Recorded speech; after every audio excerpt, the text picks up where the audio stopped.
Boa noite a todos e todas. Sejam todos muito bem-vindos, sejam todas muito bem-vindas.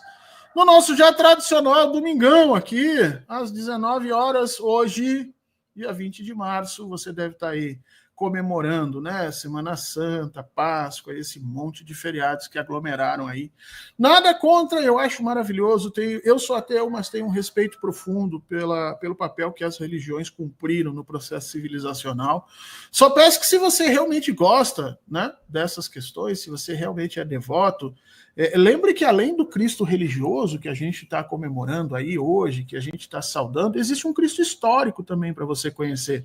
Alguém que talvez seja mais importante para a configuração humana naquela época específica do que a própria simbologia criada em torno dele. Eu não sei se importante é a palavra certa, mas talvez seja mais fantástico.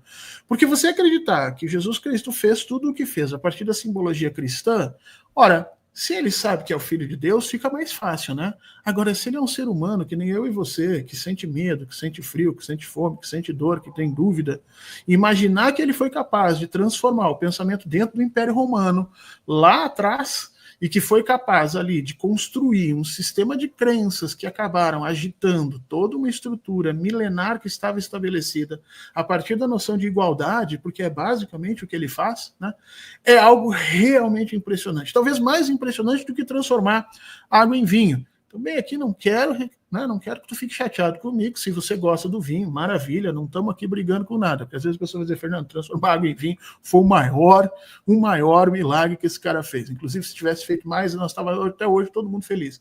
Mas pensa um pouquinho nisso, vai conhecer o Cristo histórico, vai conhecer o que ele fez, a figura de agitação social e como ele consegue transformar uma parte importante da simbologia e do pensamento dentro do Império Romano. Talvez tu te apaixone mais pela pessoa, mais pela figura humana, do que pela simbologia que foi construída depois, que também é muito bonito e que tem lá os seus espaços. Então, vivendo aqui esse momento de Semana Santa, Páscoa, e óbvio que para você que é ateu, que não se preocupa muito com essas coisas, que só está interessado no feriado, beleza também. A gente também acha que o feriado é necessário, não vamos brigar com isso. Aliás, eu acho que devia ter mais feriados para que a gente diminuísse um pouquinho o nosso processo de exploração. De qualquer forma, o assunto que não sai de pauta em todos os lugares, em todos os momentos, a partir do indiciamento de Jair Bolsonaro, né, ele e a alta cúpula de pensamento do golpe, assim diz a Polícia Federal, esse assunto não se esgota, né? Você tem visto aí os desdobramentos que ocorreram nas últimas semanas, e hoje nós vamos conversar exatamente sobre isso. Nós vamos revisitar essa relação civis-militares, tentando entender um pouquinho das coisas que estão ali sendo postas, sendo ditas. Eu tenho usado meus espaços em algum momento dizendo, olha, tem algumas coisas nesse julgamento que não estão sendo mostradas de forma direta. E isso tem um pé na área jurídica, tem um pé na sociologia, na antropologia, na história, mas especialmente nós precisamos de pessoas que estudem essa relação civil-militar e que possam, a partir dos seus estudos, das suas experiências, nos dar um certo parâmetro para entender tudo o que vai acontecendo. E o meu papo com hoje é, obviamente, com uma das pessoas que mais contribuiu nisso nos últimos anos, aqui nesse canal, já teve várias vezes, e que tem um trabalho muito forte nessas relações civis militares, estudou a extrema-direita dentro do Exército, estudou na Argentina, e tem trabalhos publicados nisso, né? Então, já convido de imediato aqui o queridíssimo professor... Opa! Era para entrar, sim. Isso, o queridíssimo professor Eduardo Heleno. Eduardo Heleno, que é professor da UF, é jornalista, é cientista político e hoje professor universitário, se dedicou a esse tema especificamente, né? E que é um tema bastante espinhoso, né, Heleno? Porque, no fim das contas, você se expõe a estudar e criticar uma instituição que tem, numa das suas bases, exatamente o controle da informação, a ideia de uma sociedade ordeira. Então é um processo bastante complicadinho, é um processo bastante perigoso até, diríamos. Eu não sei se você não está nas listas famosas do Bolsonaro, naquelas coisas todas lá, por conta dos seus estudos. Mas eu queria te agradecer demais o convite, estar aqui contigo, e já te fazer uma pergunta, e aí tu usa o tempo conforme você imaginar, né? Eu tive lendo e tive ouvindo alguns outros dos nossos colegas, Heleno, que estudam essa relação, ou história contemporânea, ou relações civis militares, sobre esse tema, porque a gente vai, né, tentando entender cada vez mais.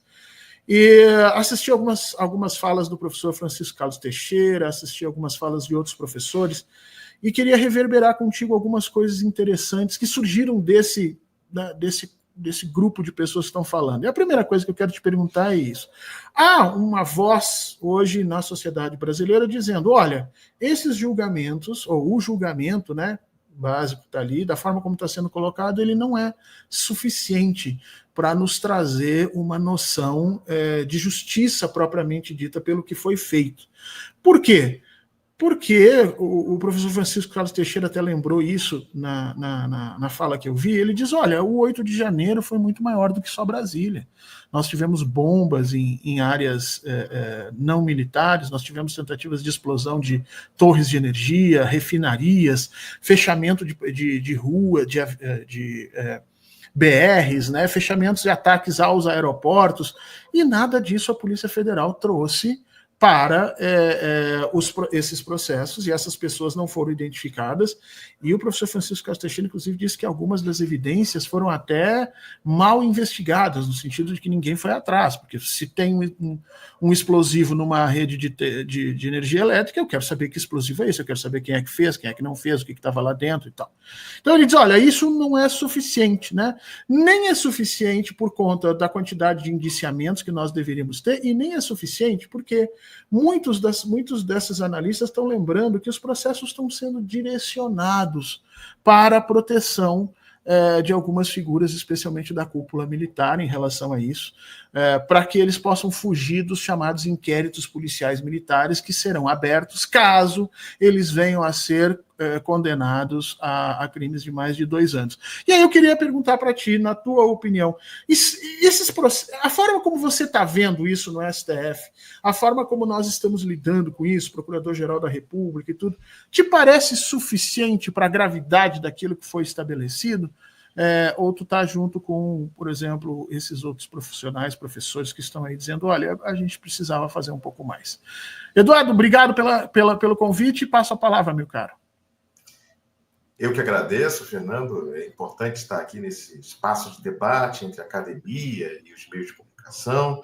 Saúdo você e o seu canal por permitir esse debate com diferentes ideias, e saúdo também os nossos telespectadores aqui nesse feriado.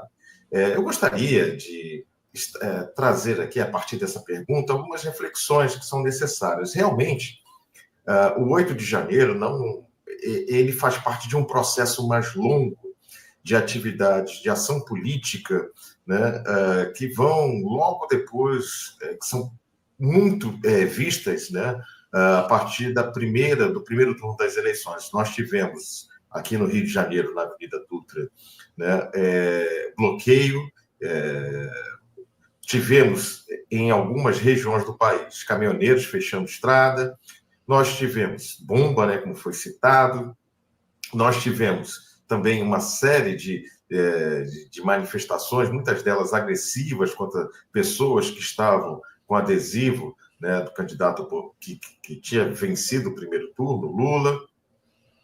E esse conjunto de manifestações, elas não foram espontâneas, elas foram planejadas.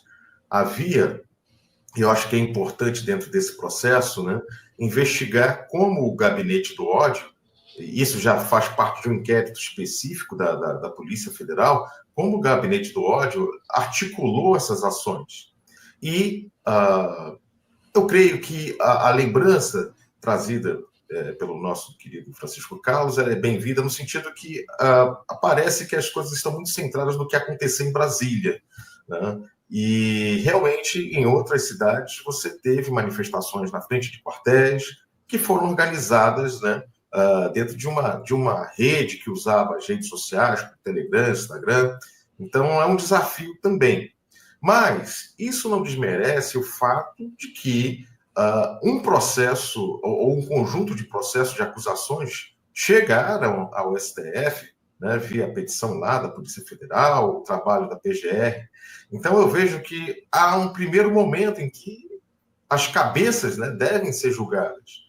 Nesse sentido, a ação que parte, né, do gabinete ali, da sala do presidente, com seus ministros que estavam envolvidos. E também uma camada, né, que a gente às vezes não vê, de civis e militares que apoiaram essas ações. Bom, eu creio que, embora não seja suficiente, eu creio que é necessário, pelo menos, julgar essa camada que organizou. E, a partir dessa camada, chegar à investigação dos elos, né, das ramificações que atuaram em vários estados. Mas aí acho que é importante que, mesmo que não se consiga investigar todo mundo no primeiro momento, pelo menos a camada que, né, a cúpula que organizou, seja investigada, seja punida exemplarmente. Algumas semanas atrás eu conversei com o Cacai, um advogado e tal, que é um observador arguto de tudo isso e opera dentro do STF, e ele estava lembrando que, palavras dele, né, ele diz, olha, eu não vou te criticar nada agora, porque as coisas ainda estão acontecendo, mas no momento em que eles derem a sentença, eu vou começar a perguntar, e cadê a punição para os financiadores? E cadê a punição para os outros grupos militares que não apareceram por aqui, né? Porque existe muita gente que ainda está fora desse processo, inclusive, e isso era uma das coisas interessantes, o Francisco Carlos Teixeira diz o seguinte, olha, o que quer que aconteça, eu sei que você não é advogado, né? Mas, assim, o que quer que aconteça no STF ainda tem que ser transformado em inquérito policial militar, que é um inquérito próprio dentro das Forças Armadas, e esse inquérito, sim, tem a possibilidade de retirar eles, né, numa cerimônia tremendamente degradante, onde a pessoa perde as suas patentes, perde a sua condição. Mas para que se chegue ao inquérito policial militar, o IPM, se não me engano, é necessário que o militar seja condenado a penas superiores a 2 anos. Ou seja, pode haver ainda um acordo aí no meio que os caras sejam condenados a 1 ano e 9 meses, 1 ano e 10 meses, e não gere o IPM. Não gerando IPM, as forças não são obrigadas a lidar com esse problema, essa situação. E para o Francisco Carlos Teixeira isso é um problema sério, porque nós podemos puni-los do ponto de vista civil, né? E eles construírem a famosa rede corporativa de proteção, e a partir daí a gente não tem mais como puni-los ali. Você acha que, de alguma maneira, com o que tu está assistindo, esse caminho de proteção aos oficiais superiores e à cúpula militar está sendo tomada, ou, no teu entendimento, não, essa questão é uma questão que precisa de participação da Polícia Federal, e o Judiciário pode ir até onde ele pode, né? Como nós entendemos, porque a gente sabe que essa proteção institucional dos militares existe no Brasil muito forte. É um desafio. Eu vejo como esse panorama que você traçou é possível, mas eu acho que na fotografia que nós temos hoje, ela é pouco provável.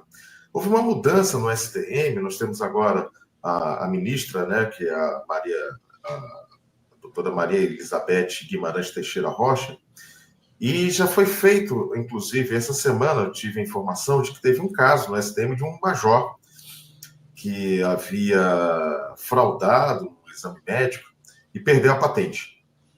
Então, eu creio que é porque, na verdade, nós temos as Forças Armadas e temos o STM. E a dinâmica no STM não necessariamente segue essa dinâmica interna das Forças Armadas. O STM é o Superior Tribunal Militar. Exatamente. Isso. O STM é uma corte, está presente no Brasil desde 1808.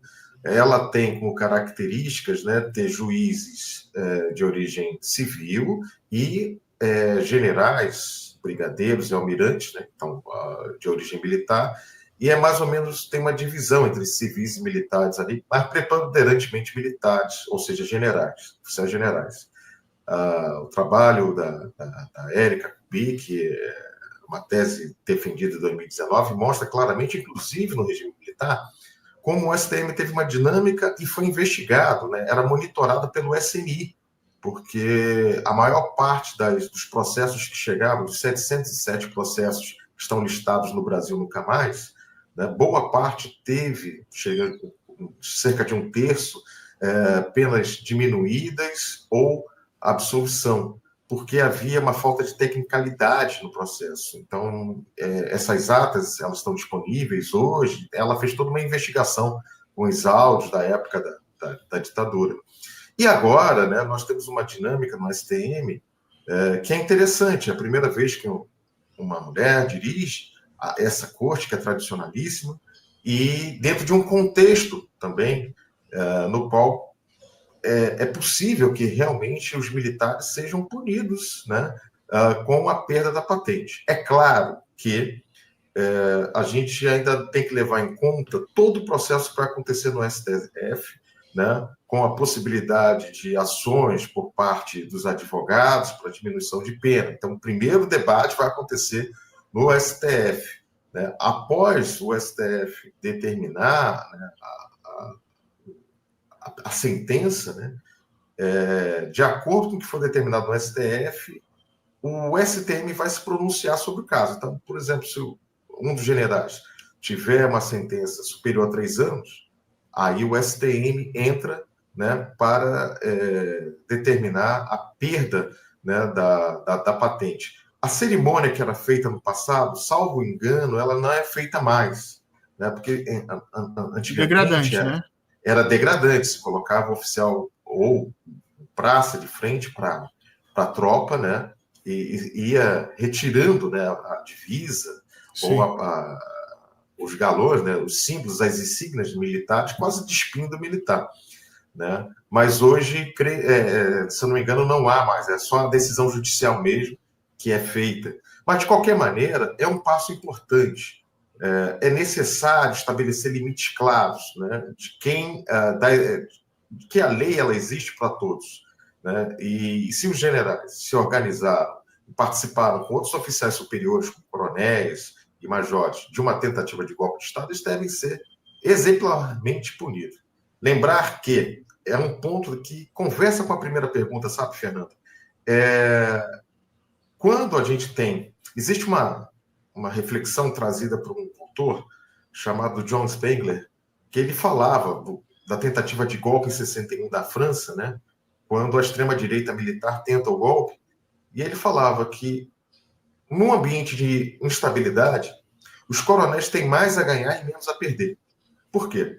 Porque eles não foram promovidos a general, então... E provavelmente não serão. Né? Não serão, e num golpe eles poderiam se autopromover. Né? Então, só para lembrar, na história brasileira, né, temos um caso de um tenente-coronel que acompanhou Vargas, né, e que teve um papel de grande influência nas Forças Armadas, que é o Pedro Aurélio de Góes Monteiro. Depois do golpe, a cúpula militar de 1929 para 30, ela acaba, né? Eles tentam fazer um movimento de pacificação com as forças de Getúlio e Vargas, mas não conseguem, e Vargas coloca uma nova cúpula militar.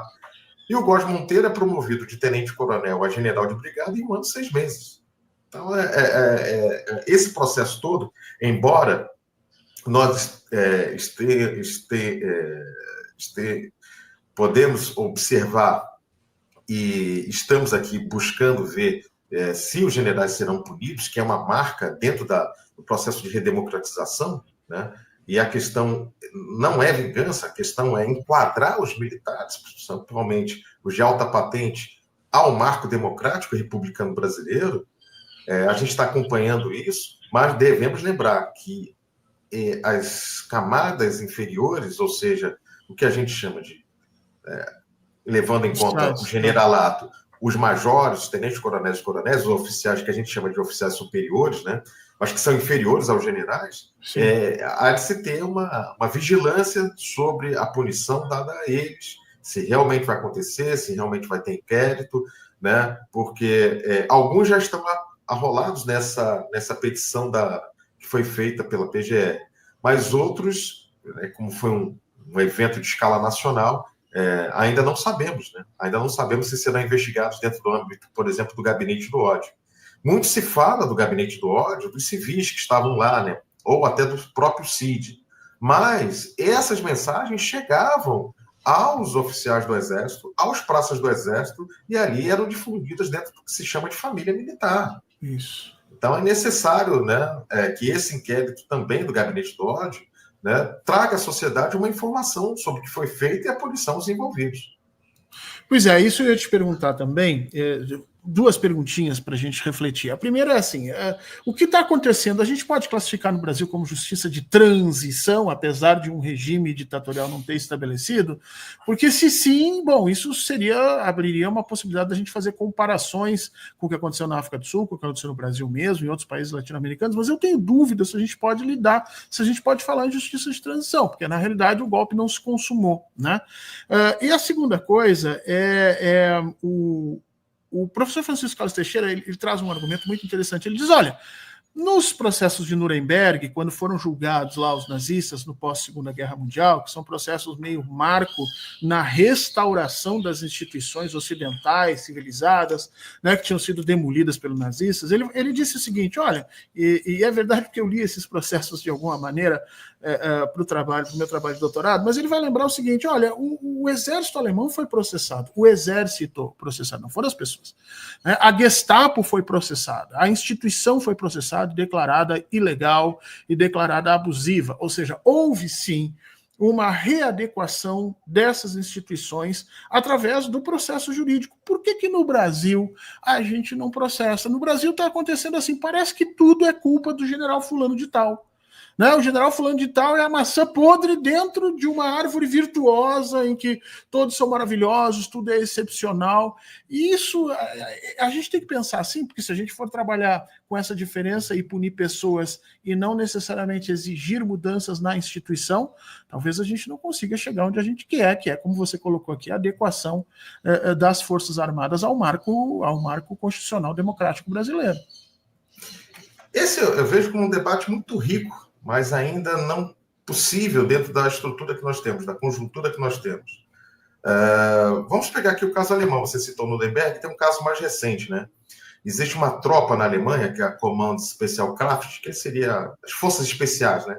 Então, teve uma companhia das forças especiais da Alemanha que foi dissolvida, porque descobriram a infiltração de células de extrema-direita, né, nessas forças especiais. Agora há pouco, não? Agora, se eu não me engano, foi em 2020. Foi a tentativa de golpe que eles tiveram lá agora, né? Antes do show assumir, né? Foi por volta de... Mas já se sabia, pelo menos desde 2017, essa companhia já estava sendo monitorada. Então, o que ocorre?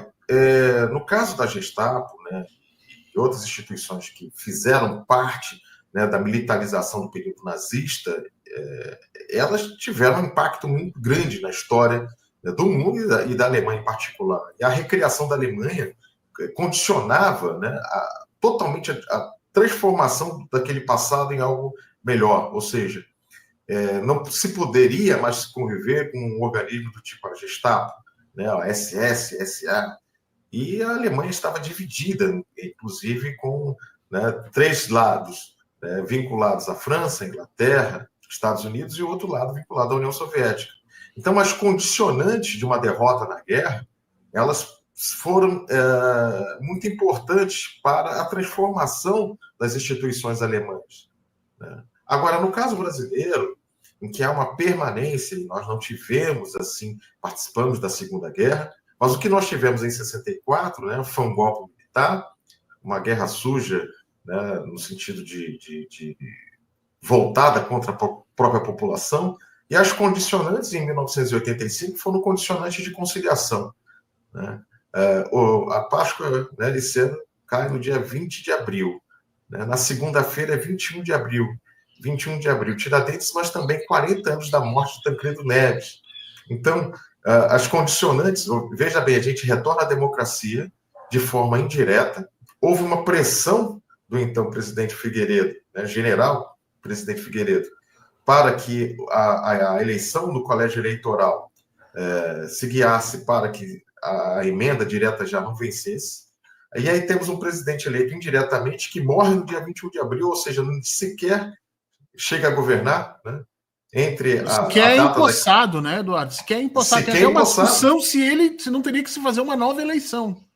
Exatamente. Época. Então a gente tem do dia 15 de março, quando ele seria empossado, a dia 21 de abril, 1 mês e 7 dias, né, de uma comoção nacional, com os boletins se eu não me engano, eu não me lembro qual é o nome do hospital, mas os repórteres transmitindo ao vivo, né, a situação, o caso de diverticulite do Tancredo, e aí o nosso processo foi feito na base da conciliação, inclusive na Constituição.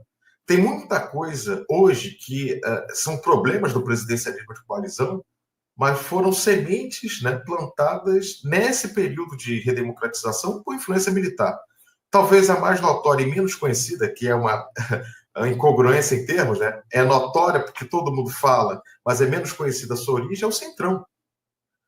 O Centrão, ele faz parte de um esforço da extrema-direita, e isso aí a gente pode ver na obra do René Dreyfus, do saudoso René Dreyfus, né, que foi professor aqui da UFMG e da nossa UF, na obra do Jorge Zaverucha, que a criação do Centrão ela foi uma pressão da extrema-direita para que a esquerda na Constituinte não avançasse mais. Então, eles conseguiram reunir um bloco de políticos que não tinha uma grande filiação ideológica, e esse bloco de políticos, em torno de 200, eles foram fundamentais no passo a passo da Constituição já no seu final.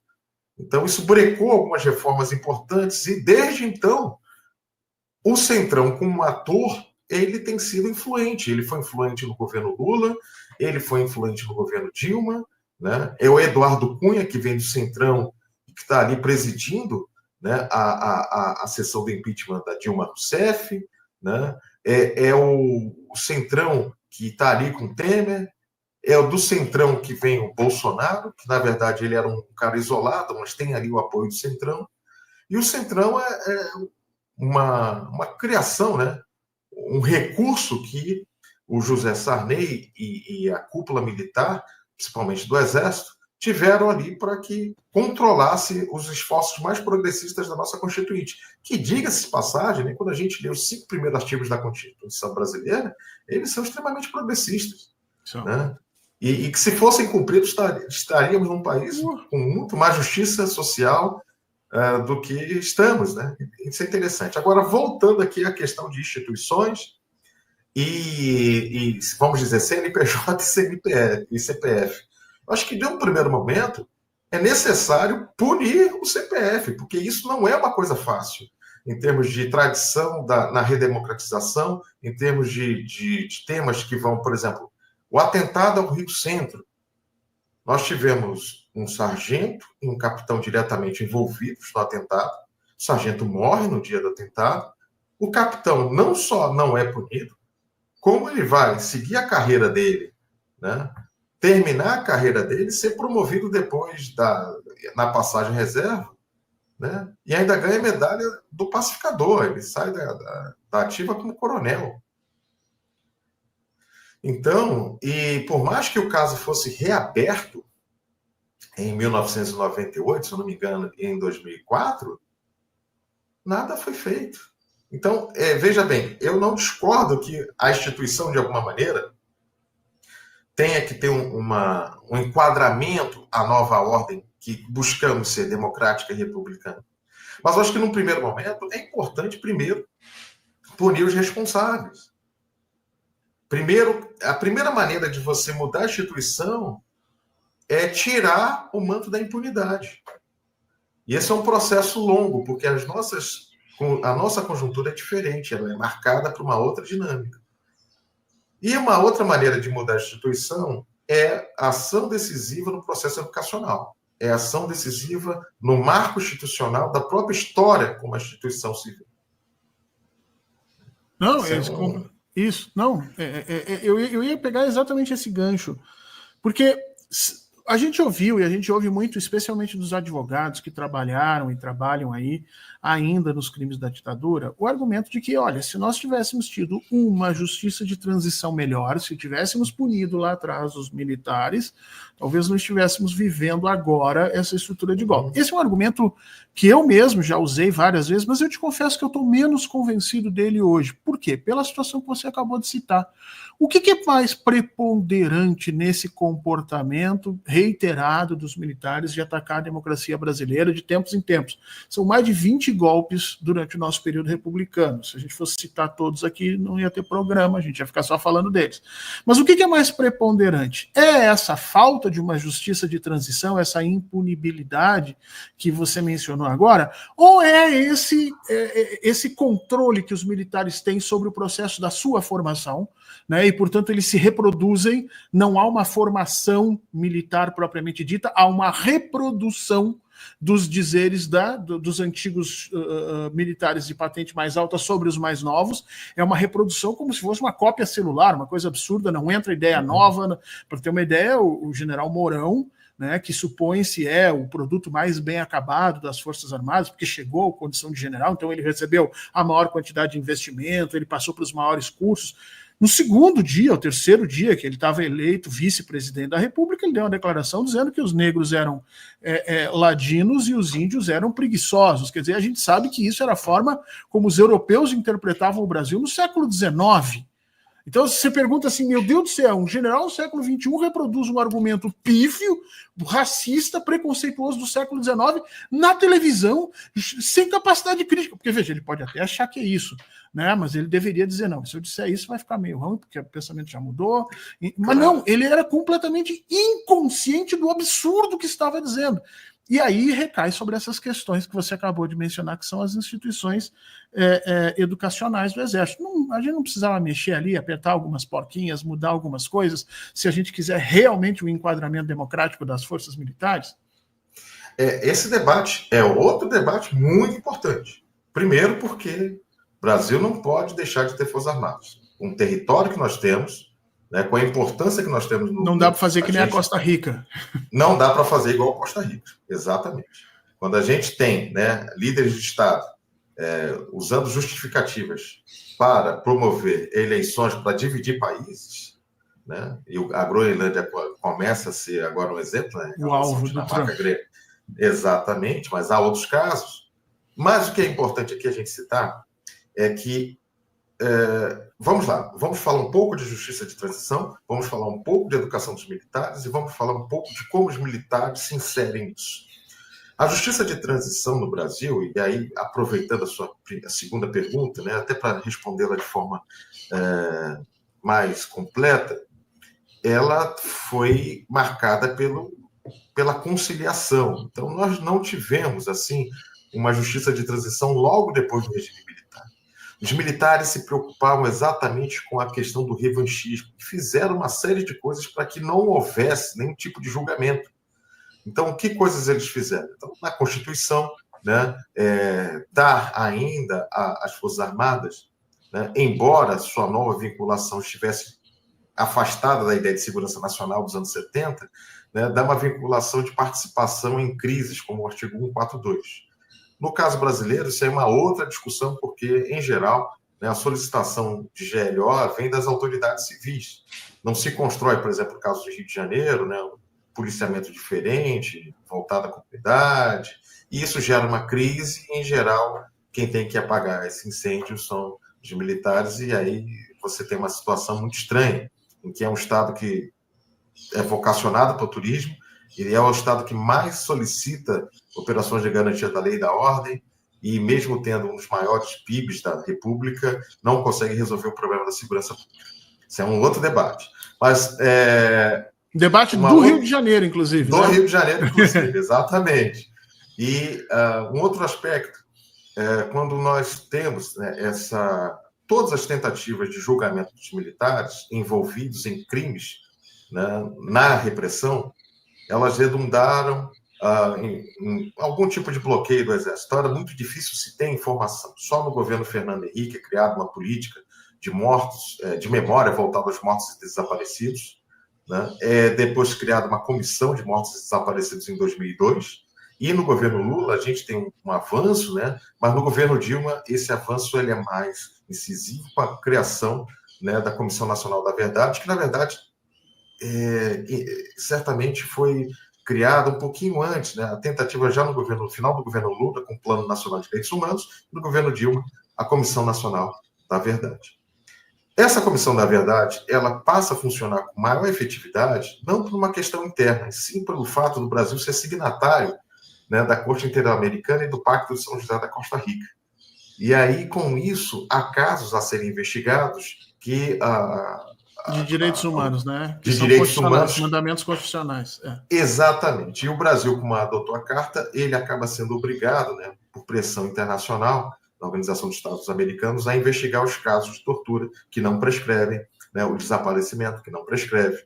E aí, assim, a gente tem um encaminhamento para abrir os arquivos, que é uma grande dificuldade, abrir os arquivos da repressão. Eu me lembro que teve uma discussão no governo Lula, alguns militares chegaram a chantagear o governo, falando que se abrisse os arquivos, eles abririam também os arquivos da Guerra do Paraguai. Ou seja... Nossa, jogar o Brasil numa crise diplomática tremenda. Exatamente, né? E o que se espera de alguém que vai defender a pátria é traí-la? Então a gente vê que alguma coisa está errada, né, em relação à formação. Bom, esses casos mostram que a justiça de transição ela foi lenta no Brasil, de acordo com as circunstâncias que o Brasil vivia e também o fato da transição brasileira ter sido uma transição tutelada, né? Algum espectador nosso vai perguntar, mas e a Argentina? Por que fez e nós não fizemos? Porque na Argentina houve uma guerra, a Guerra das Malvinas, foi uma derrota fragorosa da Argentina em julho de 1982, e a derrota nas Malvinas, a crise econômica e a crise política que se seguiu depois, fez com que os militares não tivessem barganha para fazer a transição. Mas nos países onde houve transição tutelada, Brasil, Uruguai, né, esse caminhamento foi lento, né, deu passos de caranguejo, ida e volta, né, e no caso brasileiro, né, com a Comissão da Verdade, a gente tem não só a possibilidade de fazer uma justiça de transição, mas a reação dos militares. E veja bem, se algum espectador no futuro olhar esse vídeo, vai notar o seguinte: é exatamente na época da justiça de transição mais assertiva, a Comissão da Verdade, que vai surgir o fenômeno Bolsonaro como político. Uhum. Né? A gente tem 2013, 2014, todo esse debate. Então, você vai ter ali, né, uma potencialização das forças de extrema-direita, que vão se unir militares e civis, que vão buscar autores midiáticos, como Olavo de Carvalho, mesmo que essa aliança já era anterior, mas para dar ali uma fala, um discurso, na verdade, uma cara intelectual a um movimento de extrema-direita. Para se opor à Comissão da Verdade. Algumas pessoas dizem, inclusive, que a Comissão Nacional da Verdade é o último passo que os militares levaram para apoiar o golpe contra a Dilma.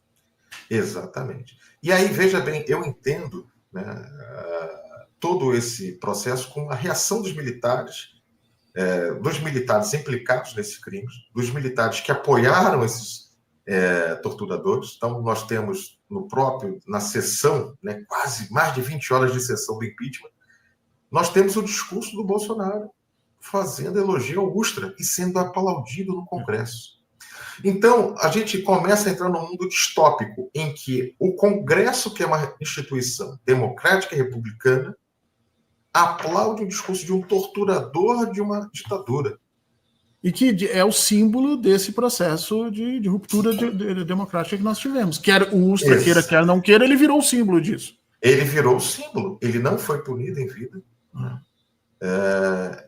Ele faz parte, ele criou, tinha um grupo de pressão política, os militares, principalmente os implicados nessas questões de tortura, de crime de lesa humanidade, eles criaram vários grupos de pressão, que, por exemplo, na década de 90, foram mais de 20 grupos de pressão para tentar mobilizar a opinião pública a favor deles. Era comum ter missas na igreja de Santa Cruz dos Militares, eles mandavam cartas para os jornais, chegaram a sugerir golpe de Estado na época do processo de impeachment do Collor. Na época da internet, criaram um site e denominaram com o nome Terrorismo Nunca Mais, em oposição ao grupo Tortura Nunca Mais do Rio de Janeiro. Esse grupo, Ternuma, né, Terrorismo Nunca Mais, foi criado em 95. E eles passam a usar a internet com uma lista de pessoas do governo que fizeram parte das organizações clandestinas de esquerda. Uma espécie de índex para falar que não eram pessoas confiáveis. Então, eles tentavam manipular a opinião pública de diversas maneiras. embora fossem pequenos, boa parte do discurso dele a gente vê na prédica de Bolsonaro a partir de 96. Bolsonaro não adotava esse discurso até 96 e passa a adotar.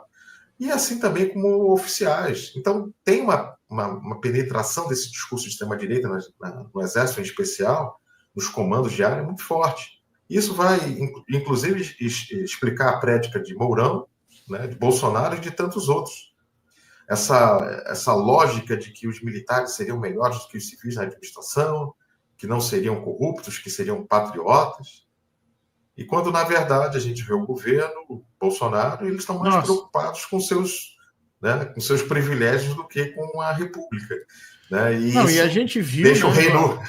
e a gente viu como eles foram mal sucedidos na administração pública em todas as situações. Quer dizer, o ministro da Saúde até hoje não foi punido pela pelo menos coparticipação em metade das mortes do período da Covid. É uma coisa absurda. Deixa eu te perguntar. Bem, né? Queria só fazer um comentário, né? Tu falou do ministro da Saúde. Você vê como é que é a questão nas Forças Armadas. Você tem muita gente competente nas Forças Armadas e teve gente incompetente que normalmente seguiu esse discurso. Né? Então, por exemplo, o Exército tem um laboratório químico-farmacêutico. O que seria prudente numa época de pandemia? Conversar com a Fiocruz, com o Instituto Butantan, né? Para quê? Produzir em conjunto uma vacina e aproveitar a logística e aplicar a vacina em todo o território nacional. Quando você tem um político com a personalidade do Bolsonaro, isso é negado. E o pior, o que foi gasto do salário do imposto brasileiro com cloroquina. Para produzir cloroquina. Eu me lembro que ele mandou produzir cloroquina nos laboratórios brasileiros. Foi um verdadeiro absurdo isso. E até hoje nada, né? O Pazuello está aí, feliz e contente, não vai nem como participar senador. Disso. Deixa eu te perguntar uma coisa. Kids pretos, vamos entrar na ferida aqui. Kids pretos, está aparecendo toda hora aí, Kids pretos para cá. Kids pretos é um nome que o Exército deu para proteger os seus grupos de forças especiais.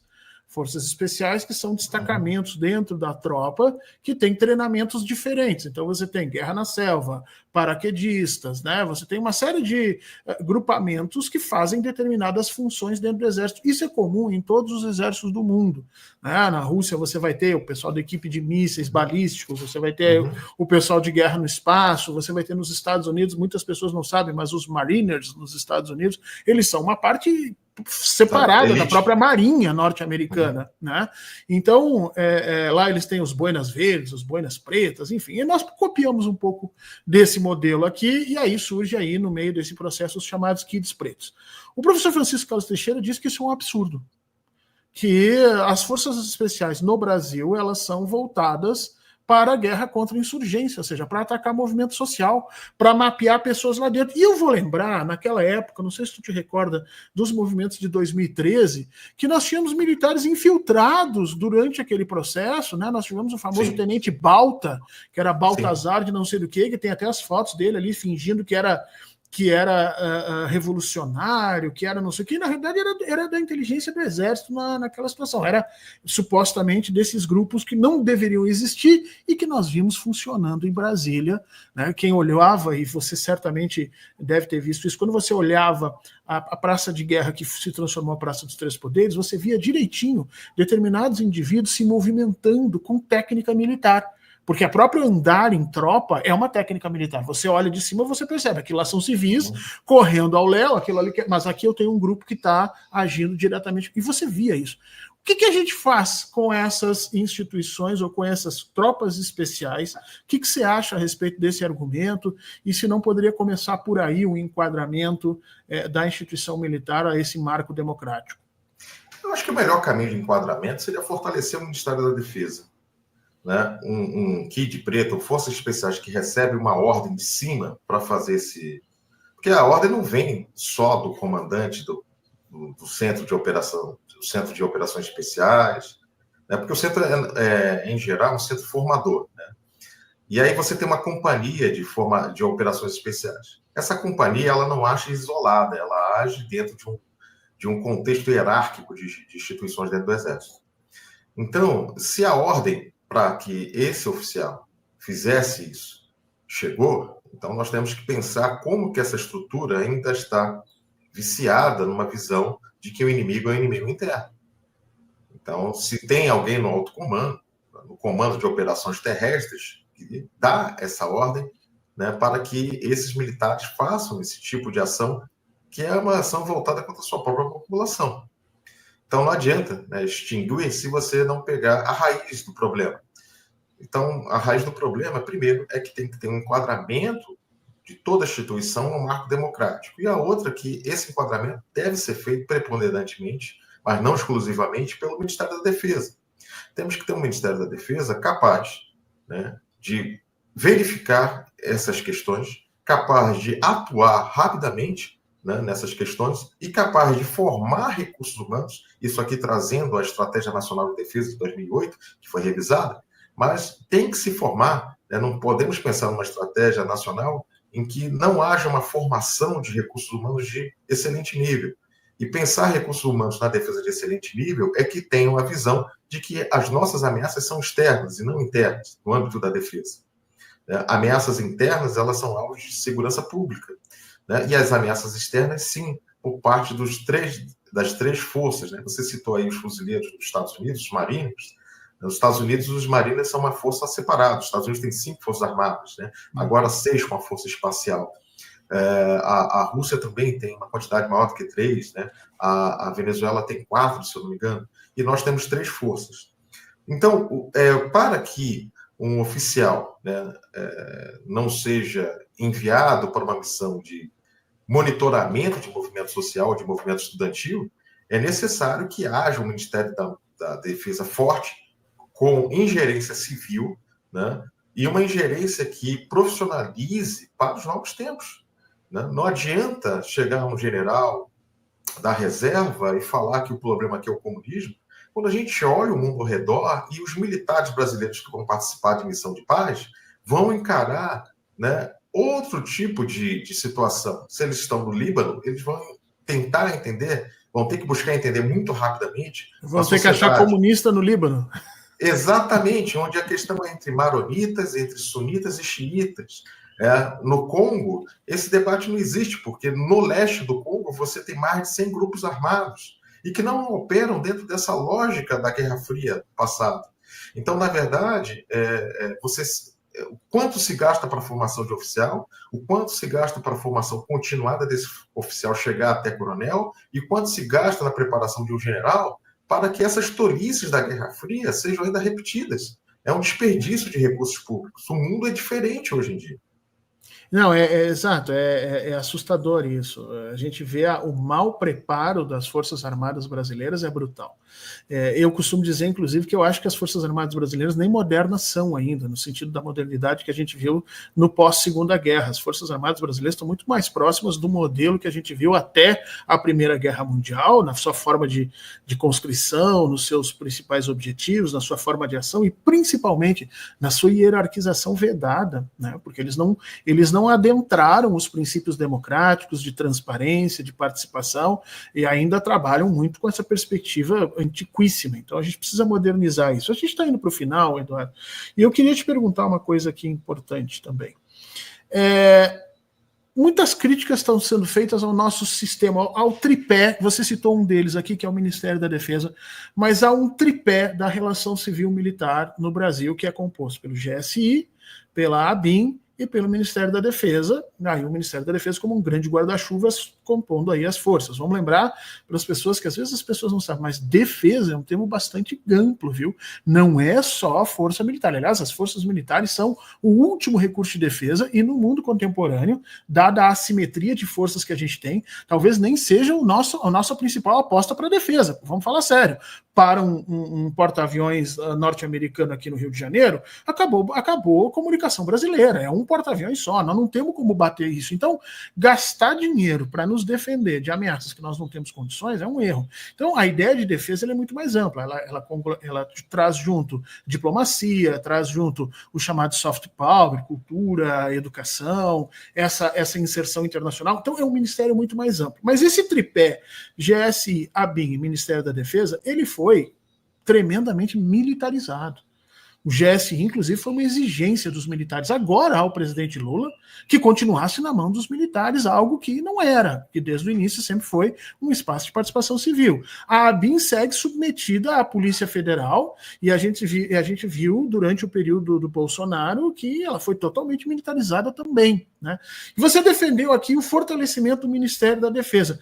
Não há que também pensar nesses outros dois polos e a gente construir um conjunto de instituições voltadas para a inteligência e a ação completamente civis, como é, por exemplo, a CIA nos Estados Unidos. Quando a CIA é montada no governo Truman, fica muito claro que ela é para ser um rival da inteligência que os militares tinham até aquele momento. Eu, inclusive, li um briefing que o Truman recebe, em que o secretário de Defesa, olha, o secretário de Estado dele dizia assim: olha, se você não tiver um serviço de inteligência civil, os militares saberão o que você come no almoço, no jantar, o que você bebe, o que você põe no dia, e você não vai saber absolutamente nada sobre eles.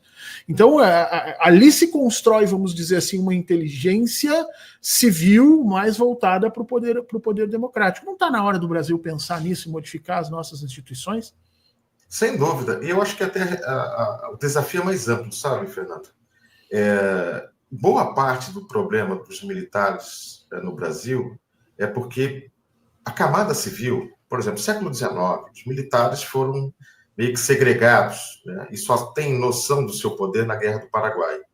As elites brasileiras no século XIX quase que erradicaram o exército, né? As elites acadêmicas do século XIX viram o exército e a marinha, mais ainda o exército, de forma um pouco subalterna, submissa, ou de forma pejorativa. Isso criou, em várias gerações dos oficiais, um certo ressentimento em relação aos civis. Revanchismo, né? Um revanchismo em relação à academia, né? Um revanchismo em relação à política, né? Esse abandono, né, durante o início do século XIX, essa perda, essa falta de status que eles tinham até a República. E o Exército, quando a gente olha a narrativa institucional, ele se preocupa muito em mostrar que é uma instituição importante para o país, e sem dúvida que os militares são diferentes, mas não, eu discordo. Mas nisso tudo a gente está perdendo uma possibilidade de um diálogo rico entre civis e militares. Porque os problemas que eu apontei aqui, sobre a falta de visão do mundo, de enxergar o mundo pela Guerra Fria, ele veio também muito do mundo civil. Então, falta uma capacidade de um diálogo de alto nível entre a nossa diplomacia, a nossa academia, com as ilhas de excelência nos meios militares. Porque existem muitas ilhas de excelência no meio militar, né?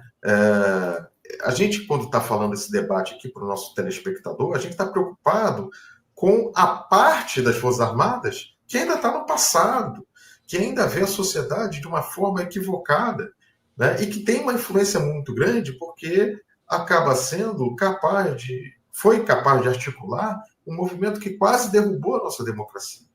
Mas se a gente olhar a parte que funciona e que não chega aos jornais, ou a parte silenciosa, essa parte silenciosa tem que conversar muito com a academia, tem que conversar com as lideranças políticas voltadas ao crescimento do Brasil, que é a grande cultura de defesa, né? E que, por mais que discordemos ideologicamente do ponto de vista econômico, social, que sejamos capazes de ter um ponto em comum, ou seja, temos que manter a integridade territorial, porque as fronteiras elas se movem sem a gente perceber, né? Então, basta você ver o mapa da Europa como mudou nos últimos 30 anos, o mapa da África como mudou nos 30 anos, e a América Latina, ela não é, né, isenta dessas mudanças. Então, a gente tem que ter muito cuidado, sabe, Fernando, para que em 2050 os nossos filhos, os nossos netos possam ter território como a gente tem hoje, possam ter integridade e soberania, mesmo com críticas como a gente tem hoje. E o mais importante, que tenham democracia como a gente quer e aperfeiçoada da maneira que eles verem que é melhor, mas que tenha democracia, que tenha república, que tenha instituições. Então, além dessas mudanças que você apontou, né, de um GSI mais civil, é necessário pensar que civis vão estar nesse GSI. né? Porque boa parte dessa prédica de Guerra Fria teve eco em grupos civis. Boa parte dessa prédica hoje, que olha o Brasil de uma forma pejorativa, no sentido de que a gente teria que se subordinar ao interesse norte-americano, vem também do mundo civil.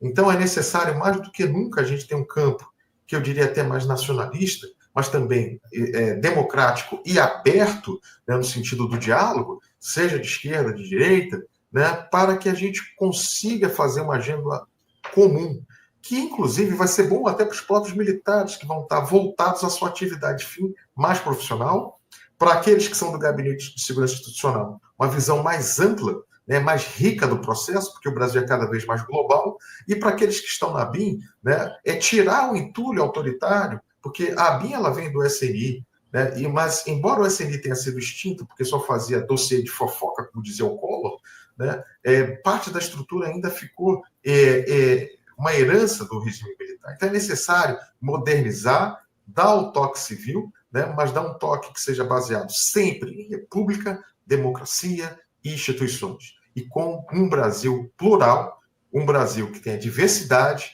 né, e que a gente tenha que defender esse Brasil plural, né, esse Brasil da diversidade, esse Brasil democrático. Isso tem que ser um consenso entre todos nós.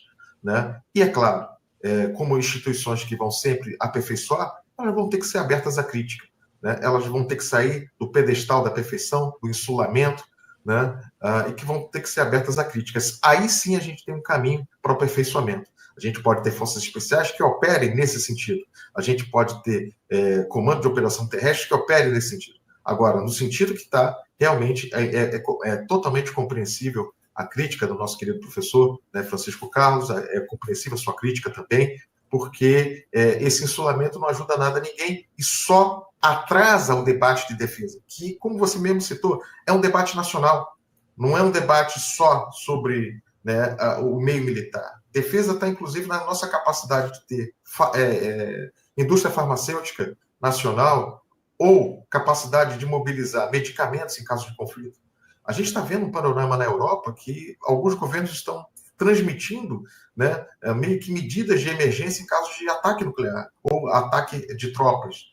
Então, a gente tem que ter essa capacidade, levando em conta o panorama brasileiro sempre, né, talvez o grande erro, e é difícil, é fácil a gente falar assim depois de certo tempo, mas não deixa de ser importante, é que a gente acompanhou a doutrina americana em relação ao mundo, a gente acompanhou a doutrina francesa em relação ao mundo, mas é necessário ter uma doutrina brasileira com nossos erros e acertos. As grandes potências fazem a sua visão de mundo ser preponderante no seu próprio território. E nós carecemos de uma visão brasileira com os problemas brasileiros. E isso se revela nas Forças Armadas.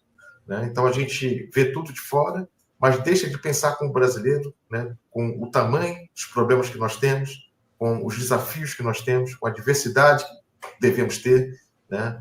E é isso que a gente tem que proteger. A gente tem que começar a ver essas questões com uma autonomia intelectual.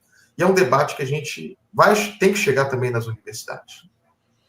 Meu caro, nós vamos chegando ao final, e essa tua fala final ela é brilhante nisso, né? Nós precisamos ter forças armadas realmente brasileiras, ou seja, a partir das nossas necessidades, com os nossos interesses, e não modelos estrangeiros trazidos para cá, para uma luta ideológica que não existe mais, quer dizer, continuar a ficar buscando comunistas aí pelo mundo para fazer toda uma disputa e organização social, é uma loucura completa. E como você disse no meio disso nosso, é um desperdício de recurso público também. Eu acho que o Ministério Público devia entrar aí, né?